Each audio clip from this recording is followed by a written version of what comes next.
Welcome, and thank you for pressing play. I'm Crystal Bergfield, and this is Back to School with Crystal Bergfield. Throughout history, great teachers have stepped forward to help show us the way to coexist in society. They have urged us to consider our role in community. Just like those teachers, I am offering up my knowledge and experience to contribute to a just, responsible, and innovative United States.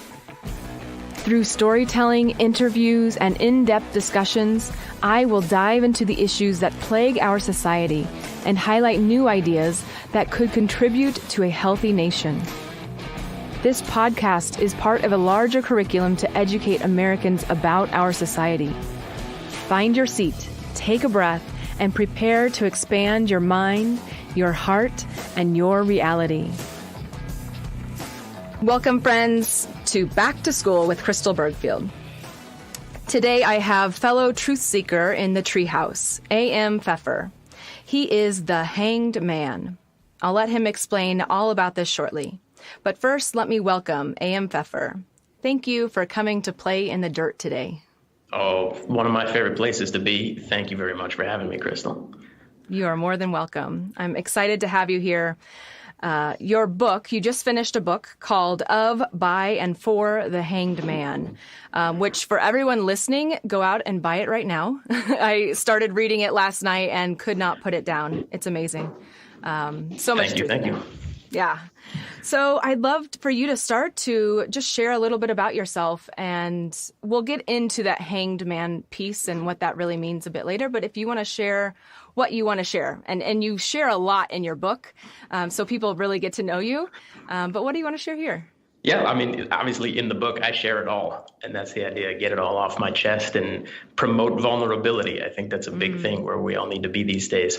But for your listeners, if they want to know who I am and why they're listening, I am currently living in Los Angeles, just turned 40 at the end of last year, married about 5 years ago, had a son a little less than 2 years ago, and felt the need to write a book a little over a year ago. Just kind of came to me, turned to my wife 6 weeks before she gave birth and said, I'm going to write a book. And she just kind of looked at me, and I expected her to just shut me down immediately. And she's like, go forth. Let's do this.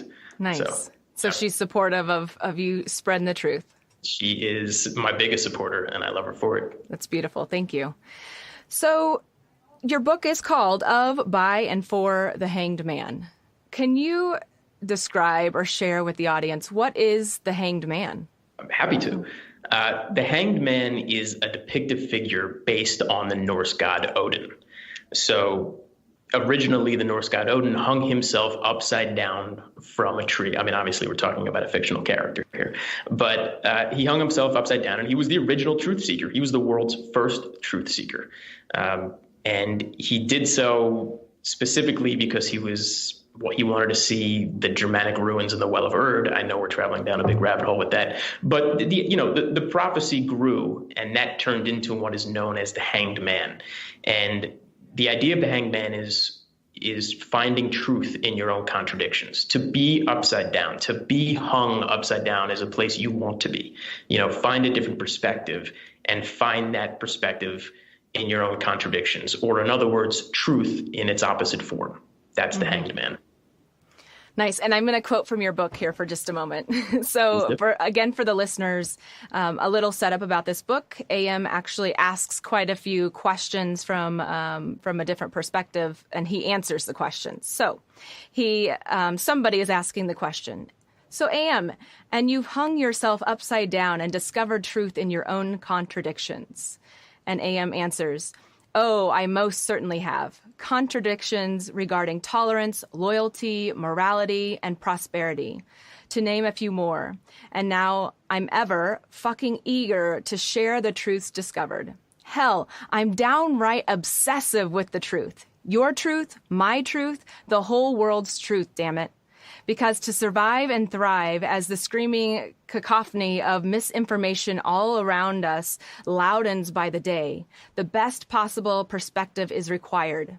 And uncovering truth, and only truth, is needed now more than ever. The dirt under your fingernails kind of truth. and then you go on.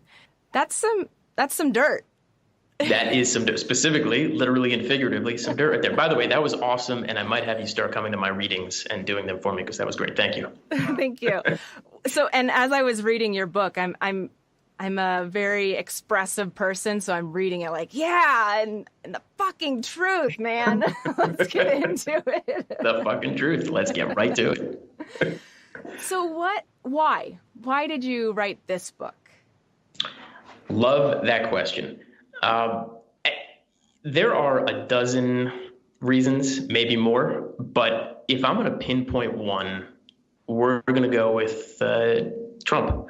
And not because I'm not about to bash him. This isn't what I'm getting at. It was more of like, I had no idea this guy could get elected.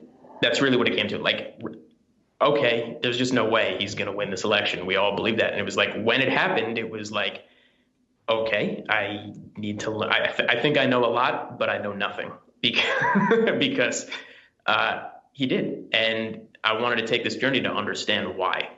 And then I wanted to really bring about, how something like this could have happened and where we all are, like what is the truth? What is the truth that we all find in ourselves? And that's how this came about, and really honed in on truth by way of contradiction.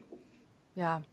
And so in your book, you really bring your journey together with our collective journey. And so you tell us a lot of stories about yourself, but then you also tell a lot of stories about the United States and our American history and where we are today.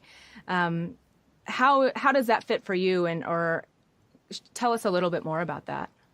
Yeah, I mean, look, I love to consider myself a flag-waving patriot. I love this country. Yeah. And it's a place where I'm going to raise my children and never intend to leave, certainly. But I found the best way in to tell this story was anecdotal memoir. I wanted to, and you obviously read the book. I mean, chapter 1 is very self-deprecating and you get to know me and you're like, do I like this guy? I think I kind of like this guy. And then bang, chapters 2 through 8 are, let's talk, let's get right to the dirt, let's get to the truth. But we're having that conversation. As you mentioned, I bring that voice into there, which is partly my Jiminy Cricket and partly, who I'm talking to. And I do that for a very specific reason. But yeah, that's how it came to be. And that's why I wanted to write this book. Originally, the initial idea for the book was actually called A Liberal Landlord, or The Liberal Landlord, which is chapter 3. And the reason being, it was like, I am a very liberal, progressive person, but I'm in a business that is populated by conservative people. That's really what it is. And that was my biggest contradiction, at least about myself. And I was initially going to write a book about just that, and then started thinking, well, what else am I? And that's how this book flourished. And I said, well, this is a way better story, a way better in to talk about everything that I wanted to talk about. Yes. And you talk too about how the hanged man is a paradox personified. Actually, to quote you again, hanged man is to be our representative on this journey of self-discovery, as well as a symbolic reminder that we should endlessly strive for a better world than the one we currently inhabit, one without all the misapplied divisiveness. A world where certitude is supreme, where vulnerability is a strength, and where everyone simultaneously understands that the survival of our species is what matters most. And, you say that you wrote this because of Trump, right? But Trump is a symptom of the system in which we live. Yeah, I want to be clear. He was the impetus, is to say, like, what started this journey. I mean, I certainly did not write this as a response, a total response to Trump or about Trump. And in fact, I don't mention his name once in the book, right? Yeah. This is not what this is about by any shape, by any means. This is a much bigger journey, a much more important conversation to have than, one guy running the country right now. But yes, I mean, that's really what it came down to, is like, that is all that matters now, is that we seek out the truth, that we find vulnerability in ourselves, because that is what is ultimately going to bring us all together, or what has been bringing us together. And people have really come to that conclusion the last couple decades, and it's working. And let's throw empathy in there, because that's what works for all of us, obviously. But what are we all getting at? What is the point of all of this? And the point is that the survival of our species is what matters most. So, And obviously that's a big idea to bring into a book, but hopefully I wrap it all in together into one cogent reading for everybody in a couple hours of enjoyment. Yeah, you do a great job of that. And you talk so much about these different systems. You talk about healthcare briefly. You talk about the education system. You talk about the Federal Reserve, which I'll get into a bit later. You definitely talk about the world of finance. So you've talked about all these pieces. I'm wondering how do we start to move beyond this space of stuckness that you really talk about in the book? Of you're showing us exactly where we are, and what we need is this unity. But often in this place of the stuckness in these systems that don't work, it tends to be a very short-sighted vision, right? We're always reacting in this space. And something that I talk about quite often is how, as human beings, we're just trying to survive, as you said, right? Like, we're trying to survive as a species. And with inflation happening and wage stagnation happening and the world just moving so quickly, news 24/7, and the media plays a huge piece in what it feeds us. So it seems like it's a big mess. You're going to bring me back to exactly what I'd love to talk about this book. And you just quoted me out of the book with the term misapplied divisiveness, or misapplied divisiveness, however you want to say it. And think about why or what I wrote there for a second, because, divisiveness has become who we all are, right? It is unfortunately describing what's going on in this country, especially in the last 5 or 10 years. But if you think about the term misapplied divisiveness for a second, I'm saying it's okay to be divisive, but we're applying it incorrectly. Mm-hmm. And what we're allowing for ourselves is all of these big issues right now, the news cycle 24/7, and all of these things coming at us at once, terrorism, jingoism, capitalism, socialism, pickenism, they are circling information at us, and we are pairing off and fighting them incorrectly. We're misapplying that divisiveness, and they're not what's important anyway. That's the difference. Understanding yourself, getting to the center of who you are and your own contradictions is where we need to start. That's the starting line, is what I'm trying to get at with this book. And from there, you start to realize that all the other bullshit doesn't mean anything. What's important is and how we're going to come together and survive as a species and thrive as a species, even more important or just as important, is doing just that. Is understanding who we are, our own personal contradictions, which leads into the larger contradictions of society. And that's our starting point. Yeah. You also talk about the blaming that we do, and you talk about the 1%. And I have to be honest, I've been guilty of blaming the 1% as well, because it's an easy target, right? These people have all of the wealth, and here we are fighting to gain civil rights, human rights, basic human needs. So there's an easy target there. But what you're saying is we should ignore them. That they're 100%. Not the problem. They're not the problem at all. They're Frankenstein's monster. Like we want to make so many other things. It's such a great term, the 1%, which then the media sensationalizes. And then we all think, oh my God, it's them. It has to be them, right? Well, think about the other side of that, with if you're upset about the conservative agenda pointing towards, transgenders not allowed in the military anymore, and it's like that. It's almost the same thing, because you just want to find who's at fault and then say, yeah, that's the problem.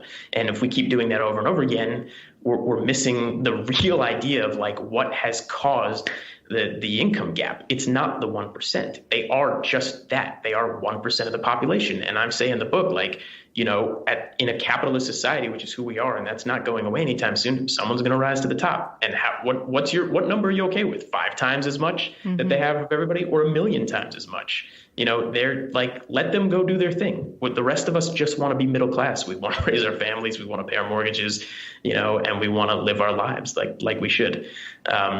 And yeah, they're definitely not the problem.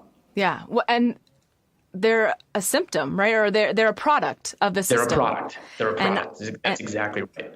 Yeah, and I often talk about how we're all born into our environments. We don't get to choose where we're born into. If you get into some of the spiritual stuff, some people might say that you do have a choice, but we land here. And then we are raised in these environments. And the beauty of the United States that I've found in researching our history is that we have been rugged, courageous, adventurous human beings to go out and try and change the landscape and to create something with the very little that we had. That's in us, this competitiveness. So we can't blame these folks who saw the system and saw an opportunity to get ahead for their family, to take advantage of that system. And I think that goes really for everything within our system. We can't hate the person. We got to hate the game and try and change the game if we want to change the game.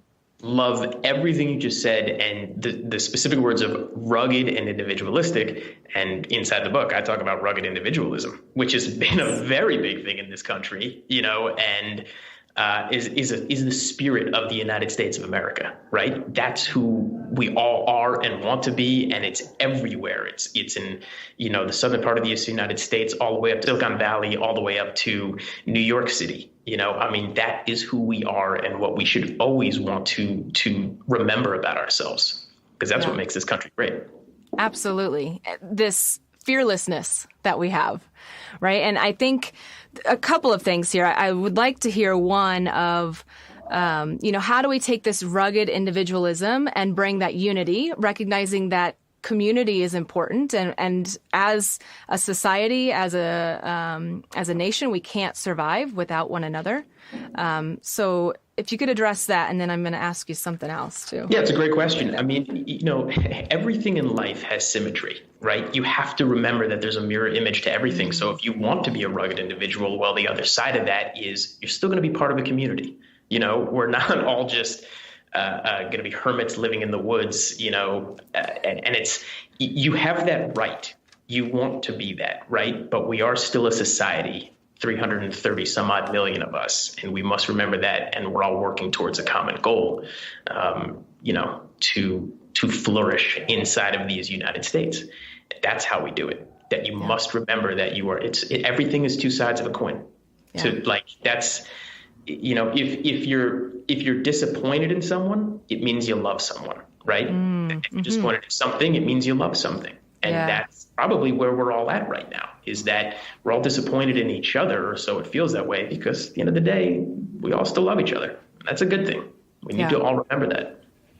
That's really well said. Thank you for that reminder. So the other piece about that, this rugged individualism, or just individualism in itself, I notice that it has begun to be, or maybe not begun, but it's often being played against us. So we get into the space of the individual, and then with inflation and with prices rising and with being marketed to all the time, there seems to be so much that we need. And so to me, I call this a scarcity narrative. Right? We have this narrative that's being played out saying there's not enough. You got to hold on to your own. You got to protect yourself. And so that often makes people fearful in that space.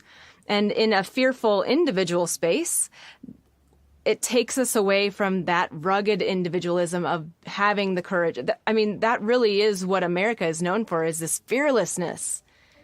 Right. And how fearful we've become. Yes. Right? That's really where we're at. Yes. And specifically right now, in the past couple of years, that every day is misinformation every day. Yeah. And that just drives fear. And that we suddenly all start congregating around that fear and allowing that to feed us. And that's the shitty part about what's happened to us. This great rugged individualist country, and the frontiers people and the settlers and everything we're known for and love about ourselves and take pride in is just falling by the wayside by the day. Yeah. So that's where we are. That's the truth.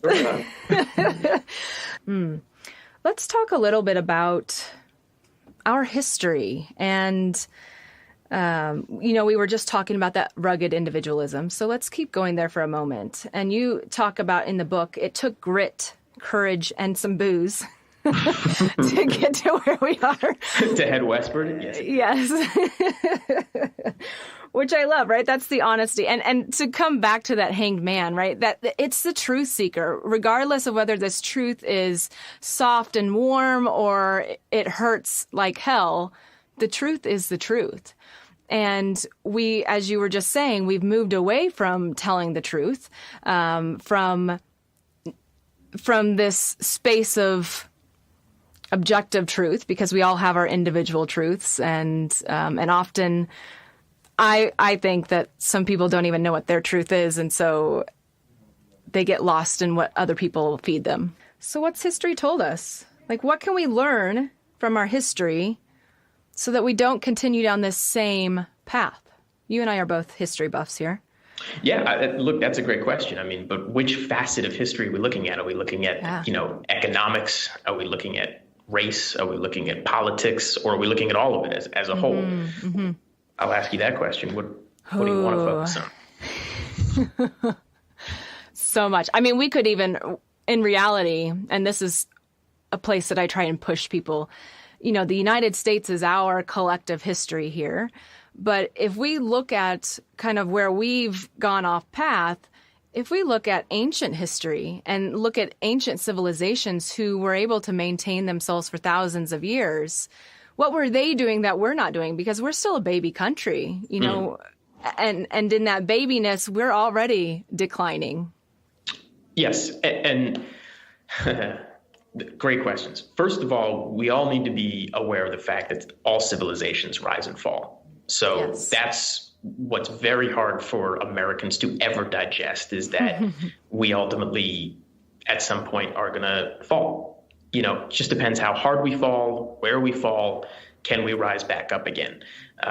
First and foremost, it's probably, let's talk about this for a second, that we all need to prepare ourselves that over the coming decades, Washington, D.C. is not going to be the one making world policy anymore. That's going to come from the other side of the globe. That's the reality of the Belt and Road Initiative, the population, way, way bigger than who we are outside, out of China and India. And that's the reality. And that's okay, as long as we understand that. But yeah, I mean, we have to think about how to maintain who we are, maintain our dignity, maintain our pride, and continue moving forward. And remember that this rugged individualism is what made us great to begin with, and always hold on to that. And you got to be patient about it, but at the same time, fight for it. There's that's two sides of the coin. It's always two sides of the coin. Yeah. Yeah. And I think what hits me too is we have a personal responsibility to this nation, to any society in which we live. We sign a contract, really, saying that we will abide by certain rules in exchange for certain values, right? And so in U.S. society, we abide by the laws of the land, and in exchange, we are supposed to have these certain rights that are guaranteed to us, these unalienable rights that we talk about. And I really love about how you dig in, again, these two sides of the coin. You dig into the government and talk about its failings, but you also talk about how vital and necessary and how beautiful government can be. Oh, yes. And that's, for me as a leader, that's where I really love to dig in, because it's a great tool, and that's all it is, right? It's a tool that we can use. And when you have people who are selfish holding on to this tool, they forget that there's 330 million Americans that they're supposed to be taking care of, or maybe they just see their party's affiliation and taking care of those folks. But from my perspective, I've seen that leadership has gotten away from the leading part. And at the same time, as Americans, we've gotten away from our personal responsibility of holding them accountable, being in community, thinking, asking these why questions. Do you have anything you want to add to that or share along those lines?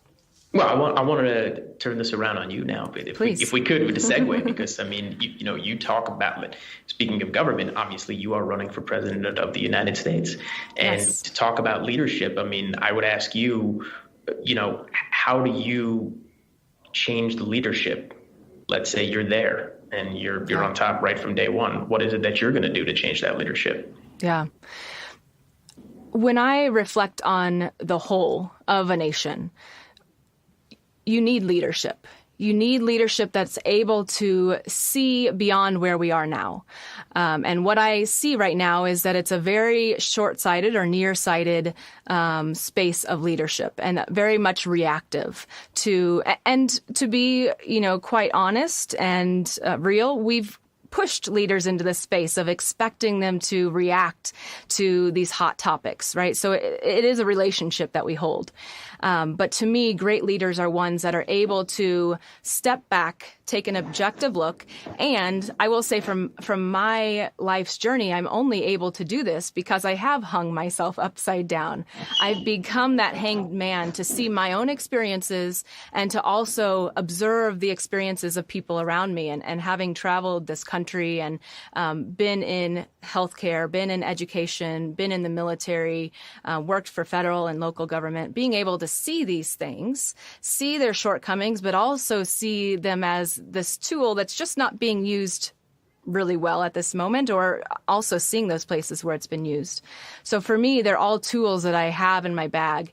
And knowing that leadership is one that leads, that can inspire, but can also give the steps forward. So what that takes, number one, is trust building. I think we're at a place today when we don't trust ourselves. We don't trust our neighbors. We don't know our neighbors. We don't trust our government leadership, and for some really good reasons in many cases. But my pureness, I am this very, I have great character. And so in that, I just want to serve. And that's been my whole life's journey, is I just want to serve. I just want to solve the problems. I love to research this. I love to ask why. I want to solve these problems. And I recognize that great leadership is that, right? The desire to serve and to want, and then to ensure that I've got a team of people around me who are also asking those same questions and wanting to solve those problems. I love it. I mean, in the middle of all of that, you said something so prescient about our leaders currently having to be so reactive. And from what I hear from you is how proactive you want to be. And that's really the problem right now, is that so many of our leaders, specifically our main one, it feels like they just can't wait to react to something, and that's how they lead by. And it's how is that getting anything done, right? Yeah. You want to ask questions. You want to be proactive about taking this charge and getting right to the systems that are not working. Because, I mean, I would ask you, what do you think are our most vital systems in this country? What are the top two or three most important that we need to focus on daily? Yeah. Education is number one. An uneducated population is easily manipulated. And if we have to really just funnel all of our energy there, not just educating the children or putting money there, but also putting our attention there. Why are we educating children? What are we trying to instill in them or teach them? Are we trying to prepare them to become adults to function in this society? Are we trying to get to the moon, right? Like, even when we were trying to get to the moon, they funneled so much money into ensuring that we could school and educate people to figure out these solutions, right? So we can easily do that by putting our attention there and understanding the why. What is it that we're trying to achieve? So education, and then absolutely, I don't call it healthcare, I call it the health of the people, because we know that healthy people are happy people, and happy people are productive people.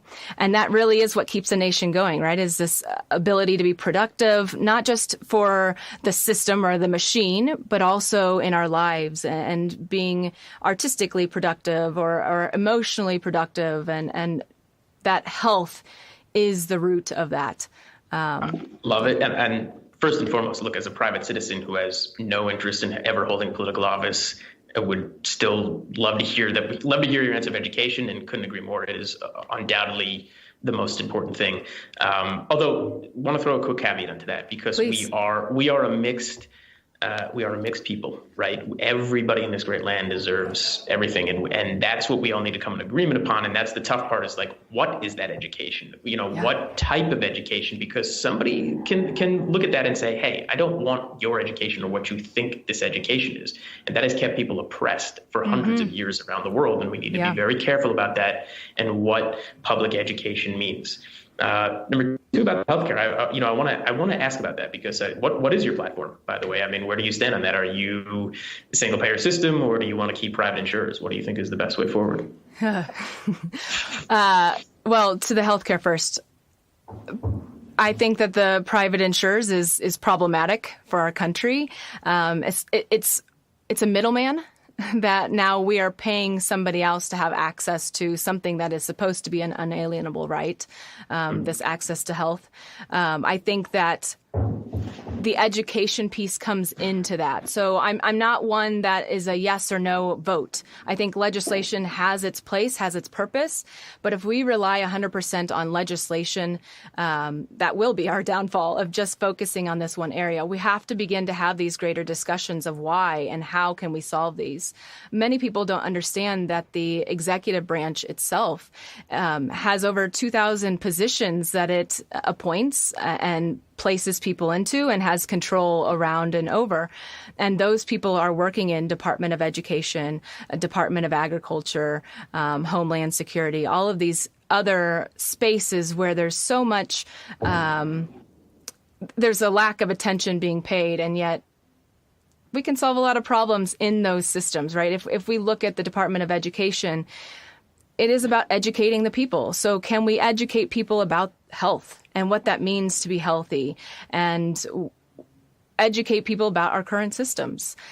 Let's educate people about how we got to our current system, right? Please, let's talk about history for a second.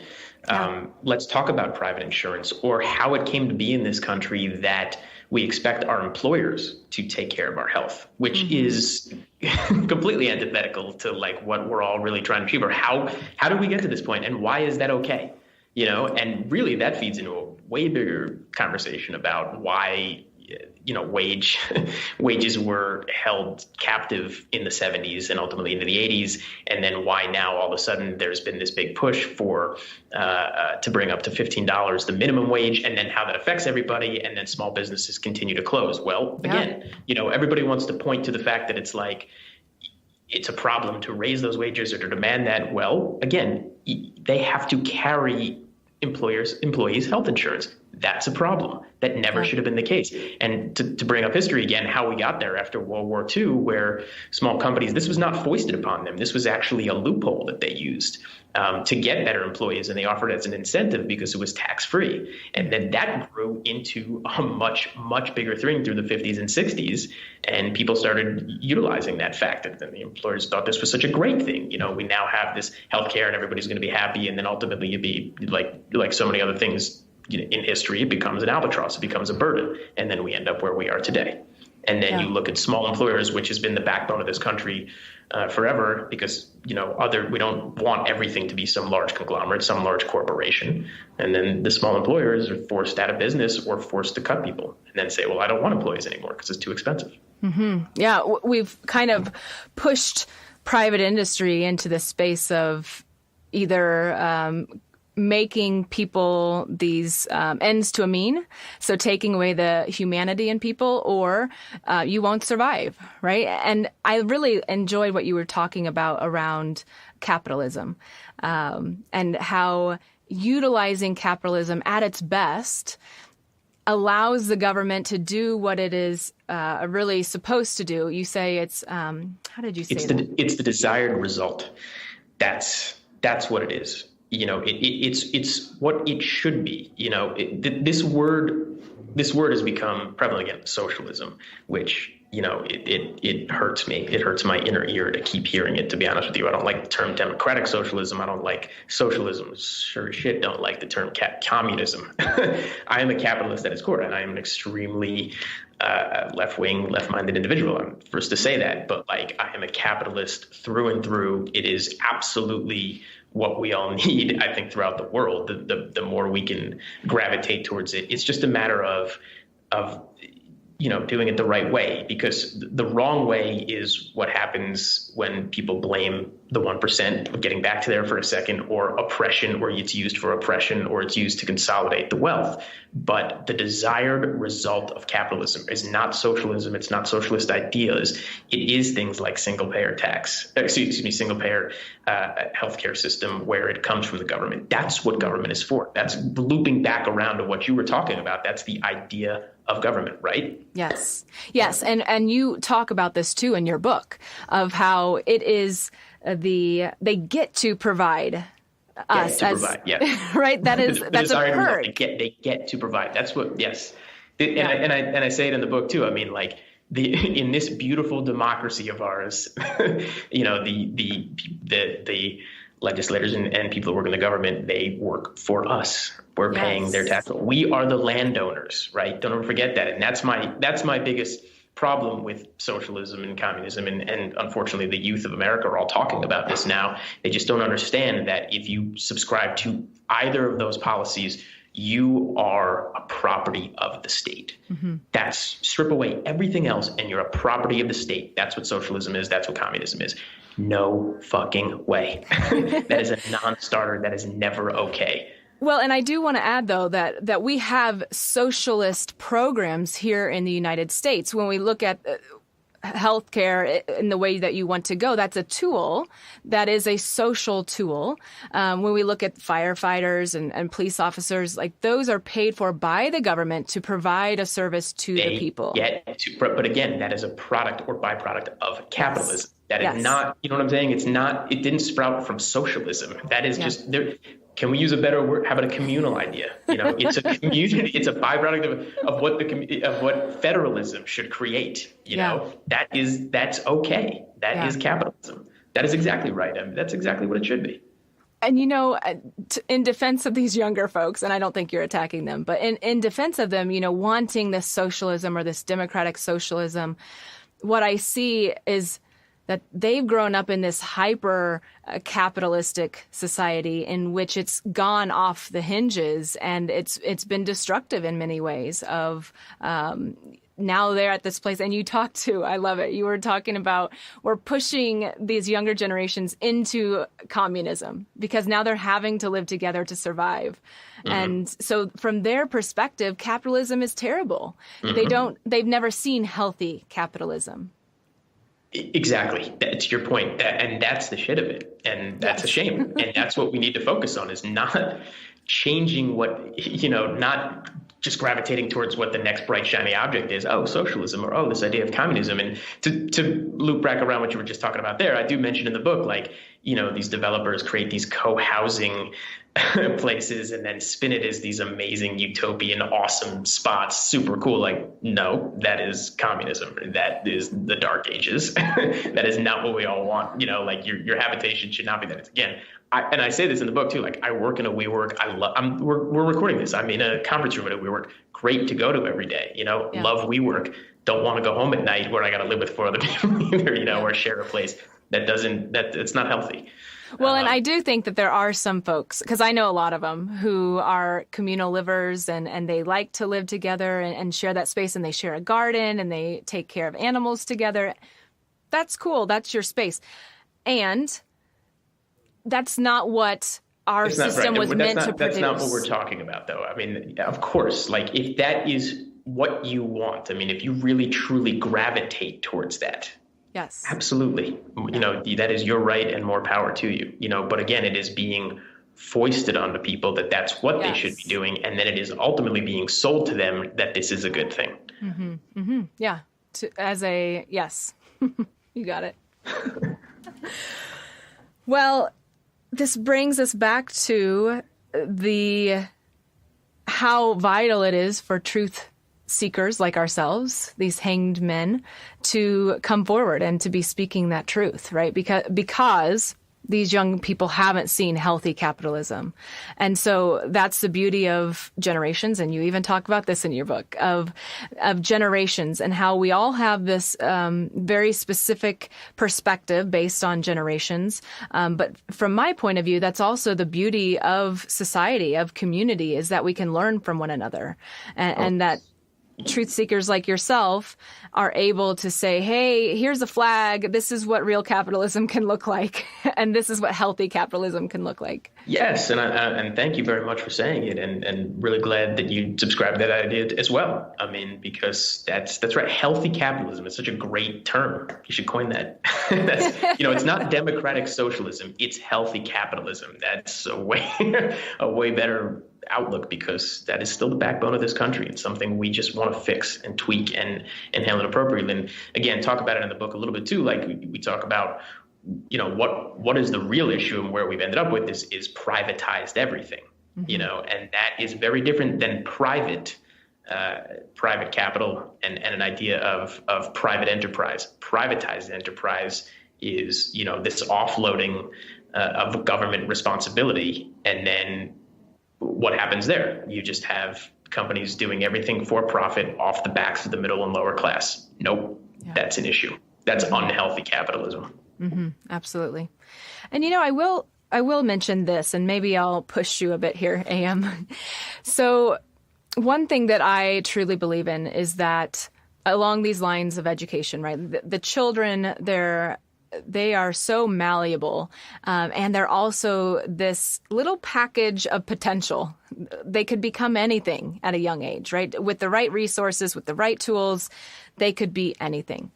And one thing that I hold myself accountable to is children and recognizing that they are our future.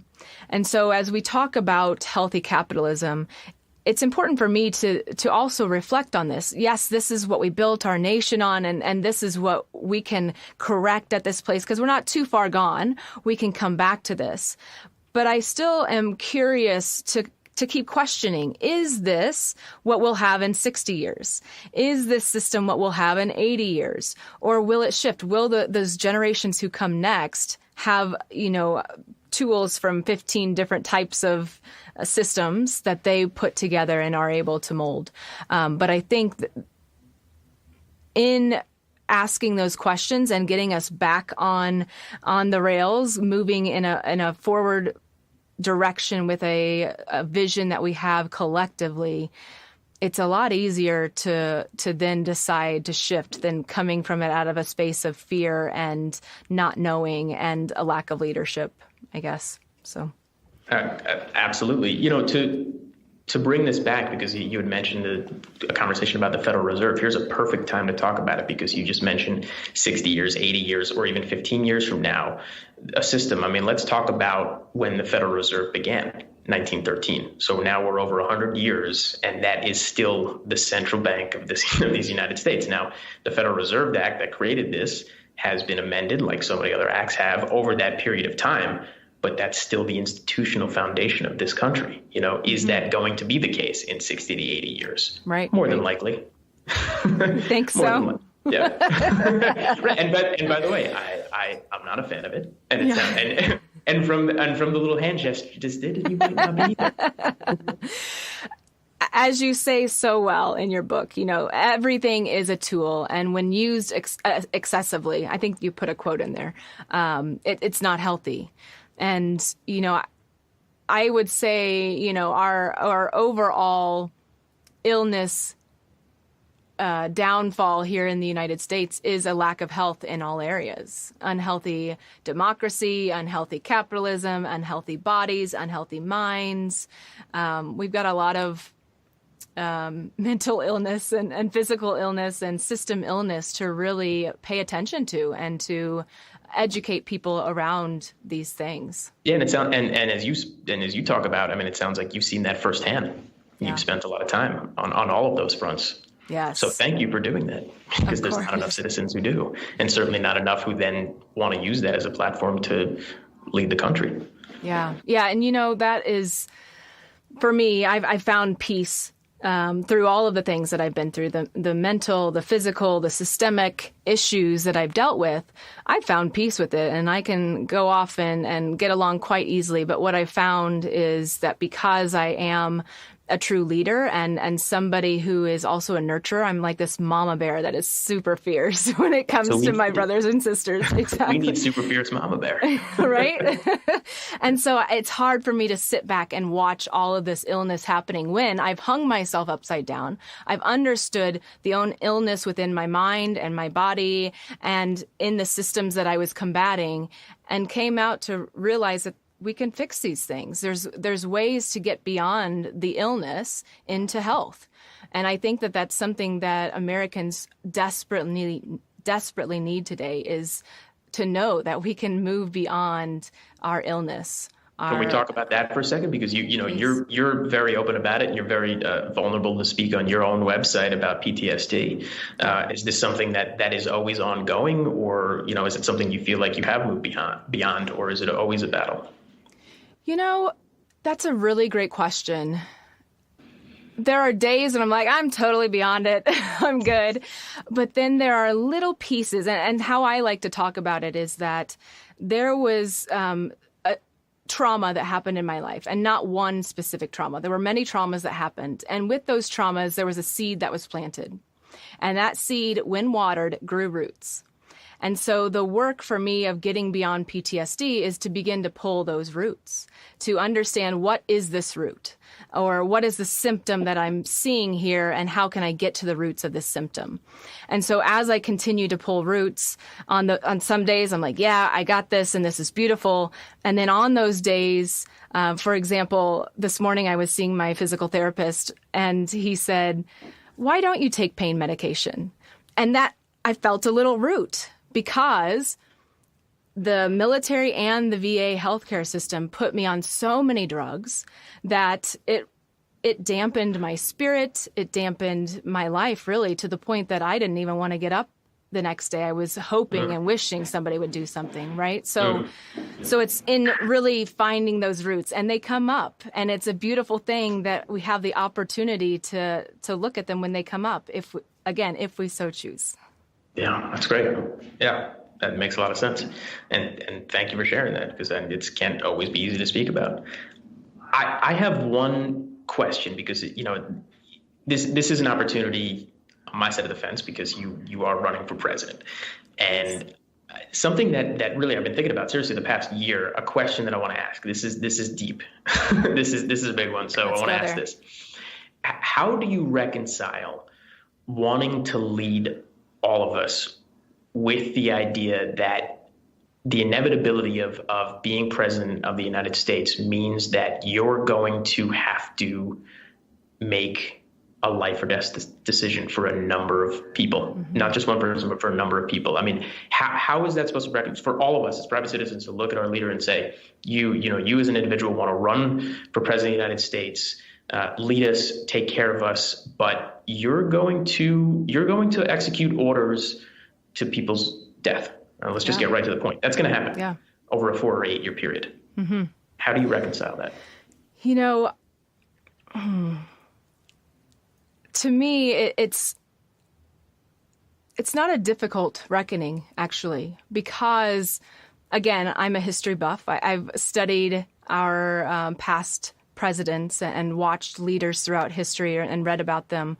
And seeing our current leadership and seeing leadership over my lifetime and before my lifetime, I've seen a lot of selfishness in it. I've seen not only selfishness, but also this party politicking of doing what's best for party. And what I also know about leadership is that when you gain power, you begin to lose perspective. And how that looks in the political system is that, if we look at legislators, for example, they have to be lobbying all day long and making phone calls, trying to get enough money for their next election cycle, right? It's expensive to become a politician, which I think we need to totally wipe through that, because anytime you have a system so expensive, you're going to get people with a lot of money. And we know that it takes selfishness to make a lot of money. And that's not a bad thing, but it takes that to be selfish, to put your eye on the goal of making money for yourself to be able to get to that space. So when I look at the reflection of what the current system is and how current politicians have been leading, or lack thereof, I really don't think it's a leadership. I think it's more of stepping into a position and filling a position for most of them. And I look at leadership in a different way. I see leadership as something that people take on when they've been through what the people have been through. And what I love about the military is that you cannot be a sergeant major until you have been a private. You can't even be a sergeant until you've been a private. You have to experience that life. And so my experience is having gone through the darkness, having really struggled in these systems, struggled with myself to understand who I am and what the system is that we live in. And in being in that darkness, I've learned to see in the dark. And I see where we are right now in the U.S. is very dark. We're in this place of growth. We have exponential growth coming, but it's really dark because we don't understand, and there's not time for reflection, or people don't make time for reflection anyway. And so to be able to make decisions that will ultimately end some people's lives and save other people's lives, I don't question that because I understand that my leadership is selfless and that I am always interested in understanding first and foremost, what is the truth and why are we making these decisions? And at the end of the day, it's a very loving leadership, and love is fierce. It's angry at times. It's protective. Sometimes it's soft and warm, but that's not what we need right now. We need this really tough love to say, hey, these are the things that are killing us all right now. And these are the ways that we can start to work towards fixing them. And that to me is why I feel comfortable stepping up into this position, because I know the difference that I hold from other leaders. Love it. Now, I want to follow up with that obviously you have served in the military, and there was a time in this country when that was such a big thing about who our president was going to be, JFK, Nixon, all the way up to Carter, even HW. But like the last four presidents, I mean, besides W. Bush, who again he was a National Guardsman, and then there was a convoluted story about how he served and all of that, but he didn't see any live action or even come close to it. Trump, Barack Obama, and certainly Bill Clinton, no service. And then John Kerry, who, was massive smear campaign on his Purple Heart when he had to go through it. I mean, yes. Do you think it's important that the President of the United States had served in the military? I don't think it's necessarily important to have served in the military, but to have a life of service, I think, is something that is vital. And you even talk about in your book of voluntary servitude. Yeah, willing servitude. Willing servitude. There you go. And I think that that's important. And again, I come back to the systems that are in place. That isn't servitude. They don't have this opportunity. For our politicians, it's a path of creating legislation and earning money and getting people to buy into what you're selling. And I think that's part of what's destroying our leadership model of what makes great leaders, is that we've gotten away from the service piece of it. All leaders, anybody working for government, they are civil servants. They are here to serve the goal of ensuring that all of the citizens of whether it's the town, the city, the state, or the nation, ensure that those folks have their unalienable rights, and that we're really working towards finding balance in those systems at all times.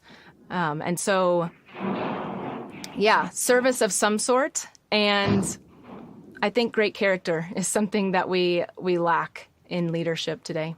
Oh, in a big way. I mean, you keep bringing up unalienable rights, and appreciate that you do. I mean, that is such the crux of our Constitution. So another follow-up question, are you a big constitutionalist? I mean, how is that piece of paper, is it sacred to you?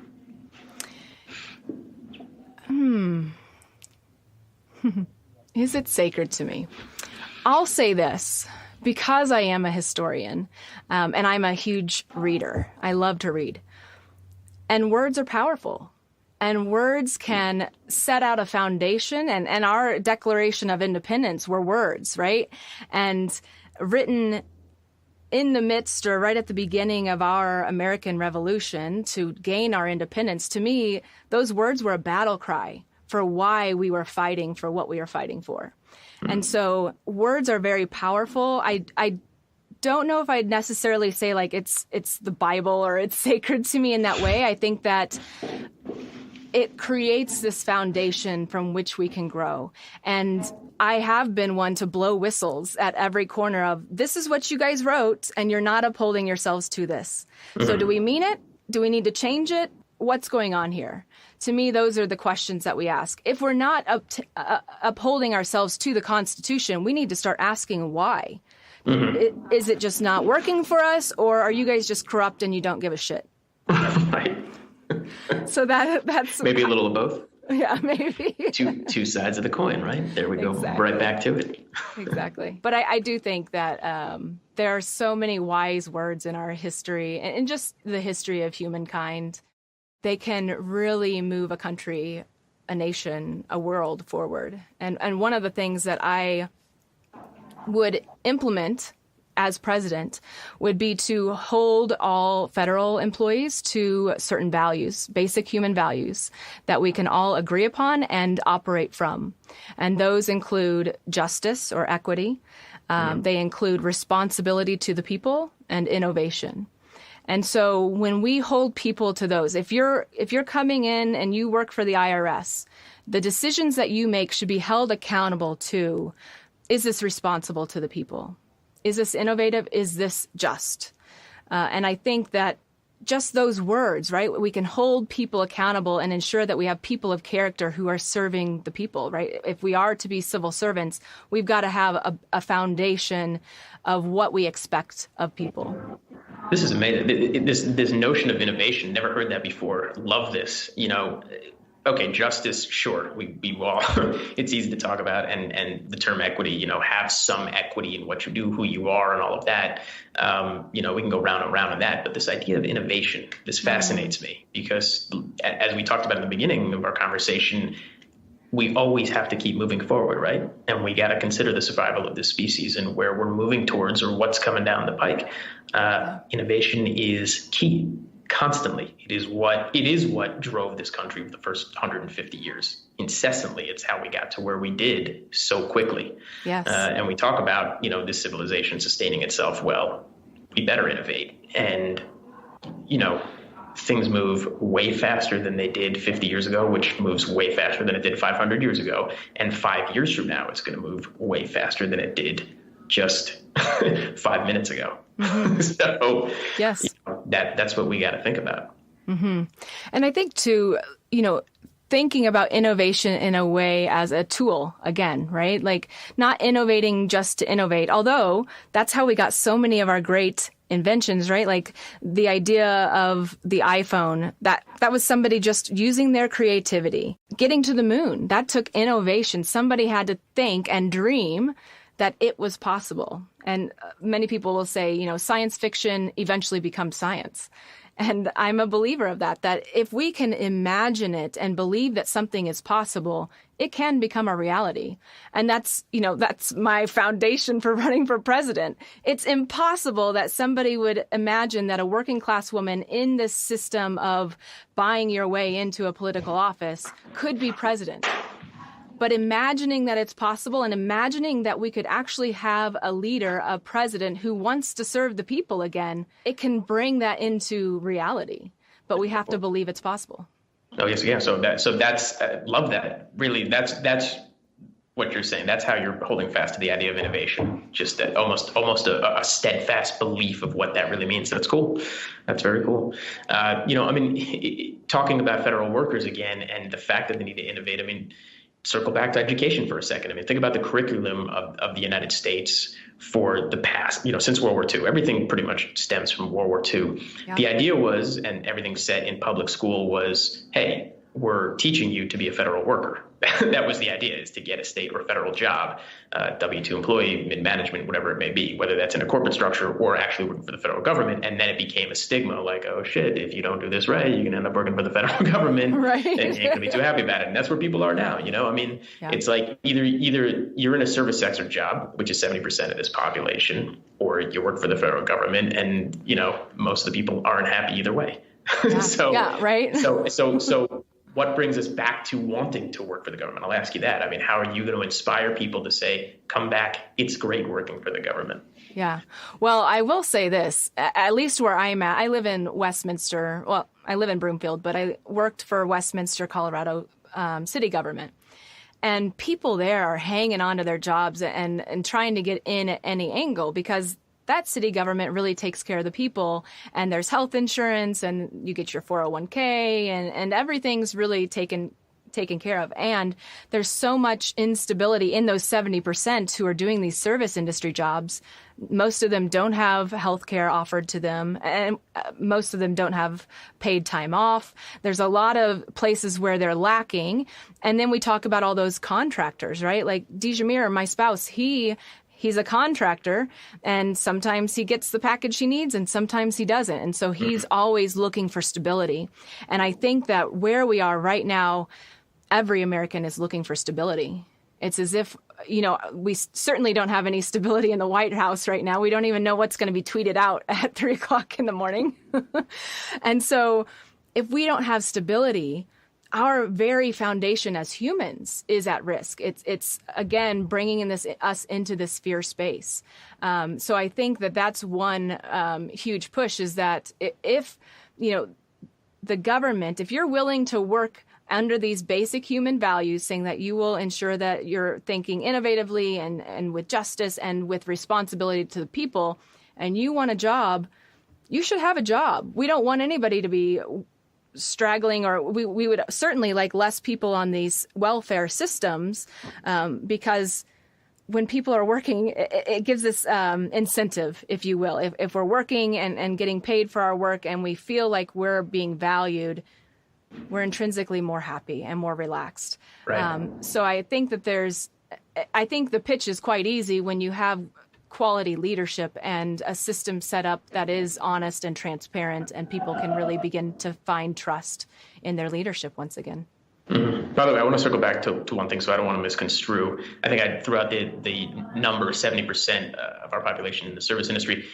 Close to 100 million people work in the service industry of the workforce, but 70% of the workforce would consider themselves unhappy at their job. That's correct. Well, so I don't want somebody to fact check them and be like, well, that's not. Yeah, right, because everybody's got a fact check. Right. I just did some last month. I was looking into our jobs and wages and how unstable the job market is. But you're certainly on the right path. There are a huge majority of Americans are in service industry, and those jobs are the ones that, unless you're working for a really great private organization who wants you to have great health care and who is doing great for the environment and has made a commitment, which there are a lot of really great organizations and private companies out there.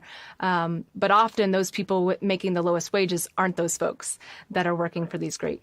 Yeah, and to your point, there are many, many, many great organizations and companies out there, and everybody trying to do the right thing, environmentally conscious and economically conscious.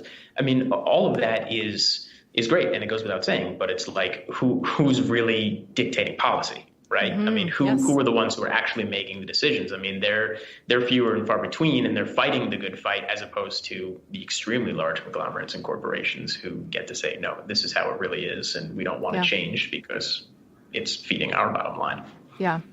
Yeah. To be frank, which we decided this would be a frank discussion, I think that it's a clusterfuck. I think that there is a lot in there. And at the same time, we have so many activists and people who are doing work for the government, right? They are providing these services now for people who aren't able to feed their children or get school clothes for their children or have a house, right? There's all these people doing the work that the government should be providing these services or ensuring that we all have a stable foundation. So while our government system is fucked up, we've got all of these great Americans who are already doing the work. And I think those would be the ones that we could transition to having some federal jobs and really finding the solutions to get beyond our stuckness where we are. And I truly believe that when you're in the mud, you need somebody not in the mud to come in and show you that you're in the mud or to help you pull yourself out. That's right. And that's perspective. And that's really what it comes down to. It's like, that's why I wrote the book. The book is specifically about perspective. Yes, change your perspective. Yes, hang yourself upside down, but understand, truly see everything before you make any decision and understand who you are and where we all, and who you are in the society and where we all stand as a society. And I wrote the book, to talk about the youth and to bring back what we were talking about earlier, like certainly not coming at them. In fact, that's who I really wrote the book for. I want to be kind of like the little bit of the older sibling who's talking to a 15 to 35-year-old, who's about to enter into the fray. And chapter 4, right in the middle of the book, generation collaborator. Yes. I love all generations. I love all people. I want to see all people survive and thrive. That's a big thing, as do you. Absolutely. Yeah, I went to a summit last week called the Unrigged Summit, and it brought people from Republican and Democrat and everybody in between together, people that recognize that the system is rigged. And there were over 2,000 people there. And so, they're all doing the work, again, doing this work that the government's supposed to be doing and providing at least the education around this stuff. And it was great to see that so many people are fed up with all of this. And that was just a group of people who are actually doing something about it. I was raised in the Midwest in rural Illinois, and everyone there just complains about it. They're not going to do anything about it, but they'll complain all day long. Well, that's the issue. That's what we're all sitting around doing too often. Where are the activists? And where is the right type of activism where we're working together on both sides of the equation? Yes, absolutely. Because that's real activism. Yes, exactly. Right. Having the conversations and creating relationships again, which isn't quite the easiest thing with, again, how quickly things are moving in this society, but it is what we need. It is what we need. And there, again, there's the divisiveness. Be divisive, but don't misapply it. Yes. Is there something that you would offer up to the people, either from your book or just your personal experience, that they can work on? Yeah. The topics, probably the top 6 or 7 topics, at least, that I want to touch on in the book is tolerance, faith, mortality, morality, loyalty, prosperity. You think about those, and that's the homework. Think about what those really mean to you and what they mean to the country and where you fit in with those. What do they mean to you? Which of those speaks loudest? And how can you get all of those to work together? Because that's the harmony. That's the harmony first you got to bring to yourself. And then ultimately that's how you're going to contribute to society. Perfect. Can you say them one more time for the people? Let's do it again. I would say tolerance, faith, morality, mortality, prosperity, loyalty, and then specifically the last one, equanimity. I forgot that last time. That's the big one. Awesome. Okay, folks, you heard it from A.M. Pfeffer. Do your homework, study up, just think, just ponder for a day, y'all. Thank you all for listening. Thank you, A.M., for being here and for sharing and enlightening. And we're going to continue this conversation. We'll get into the Fed. Thank you very much for having me. All right. Take care, folks.